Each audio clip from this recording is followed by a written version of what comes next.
नमस्कार मंडळी. आज वनिताज किचन ब्लॉग्सवर थोडी स्पेशल रेसिपी आहे. कारण मम्मीच्या चॅनलवर मी आज माझ्या स्टाईलमध्ये एकदम खमंग आणि हॉटेल स्टाईल पनीर भुर्जी बनवणार आहे, जी सर्वांचीच फेवरेट असतेच. ही रेसिपी शेवटपर्यंत नक्कीच बघा. तर चला सुरू करूया. सर्वात आधी मी घेतलेलं आहे इथे गोकुळचं मलाई पनीर. हे मी फ्लिपकार्ट मिनिट्सवरून मागवलेलं. आणि थोडीशी कोथिंबीर आणि काही कट केलेल्या वेजेस लाईक टोमॅटो, कांदा आणि हिरवी मिरची. तर सर्वात आधी आपण आपलं पनीर, मी इकडे मलाई पनीर घेतलेलं आहे. तुम्ही दुसरा कोणताही घेऊ शकता. अमूल पनीर आहे, चितळे पनीर आहे. चितळे पनीर मोस्टली चवीला खूप छान लागतं. तर आता मी हे प्लेटमध्ये काढून ह्याला ग्रेट करून घेणार आहे. हे बघा, एवढंच पाहिजे हे साईज. ह्याच्यानंच आपण ग्रेट करणार आहोत. पूर्ण असा पनीर आपला बारीक करून घ्यायचं आहे. हाताने पण क्रम करू शकतो, पण ग्रेट केलं तर अतिउत्तम. तर सर्वात आधी मी इथे घेतलेलं आहे 1 चमचा चण्याचे पीठ, जे आपण थोडंसं गॅसवर भाजणार आहोत. चण्याचं पीठ जास्त म्हणजे करपवायचं नाही आहे, फक्त थोडंसं त्याला आपण भाजणार आहोत, जस्ट फॉर टेक्स्चर. एका वाटीमध्ये काढून घेऊया. त्यानंतर मी एका वाटीमध्ये 1 चमचा दही घेणार आहे. हे मिल्की मिक्सचं आहे. तुम्ही अमूल किंवा मिल्की मिक्स दोन्ही घेऊ शकता, पण मिल्की मिक्सचं थोडंसं असं घट्ट दही असतं, ते चांगलं असतं. त्यानंतर आपण भाजलेला जो बेसन आहे तो याच्यात टाकूया. बेसन नंतर आपण थोडीशी हळद याच्यात टाकूया. नंतर पण आपल्याला टाकायला लागणार आहे, म्हणून मी थोडीशीच टाकलेली आहे. त्यानंतर आमचा कोळी मसाला मी टाकणार आहे. याच्यात 1 चमचा मी कोळी मसाला टाकणार आहे. त्यानंतर धने पावडर टाकणार आहे 1 चमचा. त्यानंतर थोडंसं आपण जिरा पावडर टाकूया. अगदी अर्धा चमचा जिरा पावडर आपण टाकूया, कारण नंतर पण आपल्याला लागणार आहे म्हणून. थोडीशी आपण कसुरी मेथी घेणार आहोत. ही भाजलेली मेथी आहे, जी मम्मीने डब्यामध्ये भरून ठेवलेली आहे. त्यानंतर मीठ टाकूया याच्यात थोडा. नंतर पण लागणार आहे आपल्याला, पण ह्याच्यात थोडासा आपण आधी टाकून घेऊया मीठ. तसंच हे सगळं आपण मिक्स बाइंडिंगसाठी आपण थोडंसं त्याच्यात 3-4 चमचे दूध टाकूया. दूध टाकल्यानंतर ह्याला पूर्णपणे मिक्स करून घ्यायचं आहे. हे जे आपण बॅटर यूज करतोय ते पूर्णपणे मिक्स करून त्यात थोडंसं तेल टाकून मिक्स करून घेऊया. त्यानंतर आपण पॅनमध्ये ऑइल टाकूया 1 ते 1.5 चमचा. ऑइल थोडं गरम होऊन देऊन त्याच्यात थोडंसं आपण बटर टाकूया. तर हे मी इथे पनीर ग्रेट करून घेतलेलं आहे. त्यानंतर आपण बटर टाकणार आहोत 1 चमचा. हे मी इथे घेतलेलं आहे अमूलचा 1 चम्मच बटर.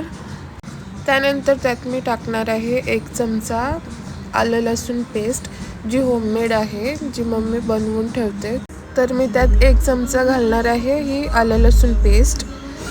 ती थोडासा त्याचा म्हणजे वास असतो ना आपल्या आलं लसणाचा, ते जाईपर्यंत आपण त्याला ऑइलमध्ये थोडं शिजवून घेऊया. ह्याचं स्मेल पूर्ण गेलं पाहिजे एवढं. पूर्ण असं म्हणजे पॅनमध्ये आपण फिरवूया. हे शिजवून झाल्यावर त्यानंतर आपण कट केलेले जे वेजीस होते लाईक कांदा आणि मिरची आधी आपण शिजवून घेऊया. तर सगळ्यांनाच माहीत आहे की कांदा शिजण्यासाठी आपण त्याच्यात थोडासा मीठ घालतो, त्याच्यामुळे तो जास्त लवकर शिजतो. तर इथे मी थोडासा मीठ घालणार आहे याच्यात, जेणेकरून कांदा लवकर शिजेल. तर हे मी मीठ घातलेलं आहे. तसंच चालवत राहायचं आहे. पूर्ण तो ऑनियन एकदम गोल्डन ब्राऊन झाला पाहिजे. त्यानंतर आपले जे टोमॅटो आहे ते आपण त्याच्यात घालणार आहोत. कोथिंबीर आणि टोमॅटो आपण एकत्र घालणार आहोत.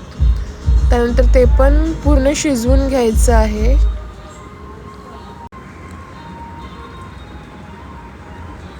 आणि आपण जे व्हेजीस कट केलेले आहेत ना ते पूर्णपणे बारीक कट करायचे होते. त्यानंतर आपल्या पनीर भुर्जीला कलर येण्यासाठी म्हणजे चांगला टेक्स्चर येण्यासाठी आपण थोडंसं तेल घालून त्याच्यात हळद व थोडासा आपला 1-2 चमचे काश्मीरी लाल मिरची पावडर टाकणार आहोत. तर हे मी एव्हरेस्टचं लाल तिखट मसाला घेतलेला आहे, काश्मीरी लाल मिरची पावडर, ते मी 2 चमचे टाकलेलं आहे. व त्यात मी थोडंसं आपलं धने पावडर टाकणार आहे, थोडंसं जिरे पावडर टाकणार आहे. हे तेलामध्ये थोडंसं असं म्हणजे हे केलं ना की त्याला टेक्स्चर आणि कलर खूप छान येतो. तर हे मी पूर्णपणे मिक्स करून घेणार आहे आपले व्हेजीस आणि मसाले जे आपण नंतर ॲड केलेले ते.